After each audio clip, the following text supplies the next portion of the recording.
ডালহৌসির দোকান থেকেই তার পথ চলা শুরু। হাড় ভাঙা পরিশ্রম করেন তিনি, সঙ্গে তার বৃদ্ধ বাবা ও মা থাকেন। সারাদিন দোকানের কাজ, তার মাঝেই ইউটিউবারদের সঙ্গে সময় দেন নন্দিনী। জানেন কতদূর পড়াশোনা করেছেন নন্দিনীদি? কি হতে চেয়েছিলেন তিনি? ভাতের হোটেল চালানোর সিদ্ধান্ত নেন কিভাবে? শহরের ভাইরাল নন্দিনীকে চেনেন না এমন কেউই নেই। ডালহৌসির ফুটপাতে ছিল তার ভাতের দোকান। রাস্তার ধারে ফুটপাতের উপর ছোট্ট একটি পায়েস হোটেল। ভাত, ডাল, নিরামিষ তরকারি, ডিমের ঝোল, মাছের ঝোল দিয়ে পথ চলতি মানুষকে পেট ভরিয়ে খাওয়ান ভাইরাল নন্দিনীদি। ডালহৌসি চত্বরে গিয়েছেন, অথচ নন্দিনী দিদির দোকানে খাননি অফিস পাড়ায় এমন লোক খুঁজে পাওয়া মুশকিল। নিত্যদিনই ডালহৌসির ভাতের হোটেলে দেখা গেছে খদ্দেরদের লম্বা লাইন। সেই ব্যবসায় এখন বেড়েছে তার। নিউ টাউনে নিজের হোটেল খুলেছেন তিনি।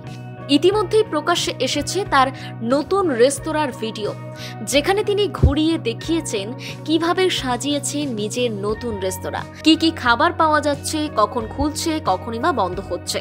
কিন্তু জানেন কি, খাবার ব্যবসা বা রেস্তোরাঁর প্রতি তার কোনো আগ্রহই ছিল না প্রথম থেকে। নিজের ভবিষ্যৎ নিয়ে অনেক কিছু স্বপ্ন দেখেছিলেন তিনি, অন্য ধরনের পরিকল্পনা ছিল তার। কিন্তু যেটা ভাবা হয় তেমনটাই যে সবসময় হয় তা তো নয়। এক্ষেত্রেও অনেকটা ঈশ্বরের উপর সব ছেড়ে দেন। কি স্বপ্ন দেখেছিলেন নন্দিনী? তাকে ঘিরে ইউটিউবারদের মাতামাতি থাকে সব সময়। তিনি কখনো রেগে যান, কখনো সবটাই সামলান হাসি মুখে। নন্দিনী দিকে চেনেন না এমন মানুষ এখন এই বঙ্গে কমই। সম্প্রতি তার একটি ভিডিও ভাইরাল হয়েছে, যেখানে তাকে প্রশ্ন করা হয় তার পরিকল্পনার বিষয়ে। নন্দিনী বলেন, রেস্তোরাঁর ব্যবসা, ভাতের হোটেলে সবকিছুই পরিকল্পনা ছিল না আমার। আমি ফ্যাশন ডিজাইনিং নিয়ে পড়াশোনা করেছি, সেই দিকে নিজের ভবিষ্যৎ গড়ার ইচ্ছে ছিল।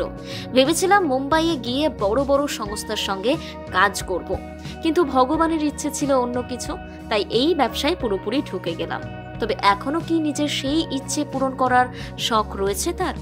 নন্দিনীর কথায় আবার তাহলে তাকে শূন্য থেকে শুরু করতে হবে। এতটা পথ চলে এসে এখন আর প্রথম থেকে শুরু করতে চান না তিনি। নন্দিনী তাই মন দিয়েছেন নিজের রেস্তোরাঁয়, খাবারের ব্যবসায় বড় করতে চান তিনি। নিউ টাউনেই এখন 2টি হোটেল চালাচ্ছেন তিনি।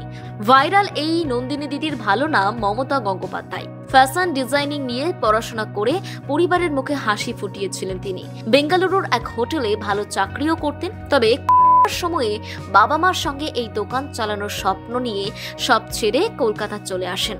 একবার দিদি নাম্বার 1 এর মঞ্চে গিয়ে এমনটাই বলেছিলেন তিনি। প্রথম বাংলা ব্যুরো।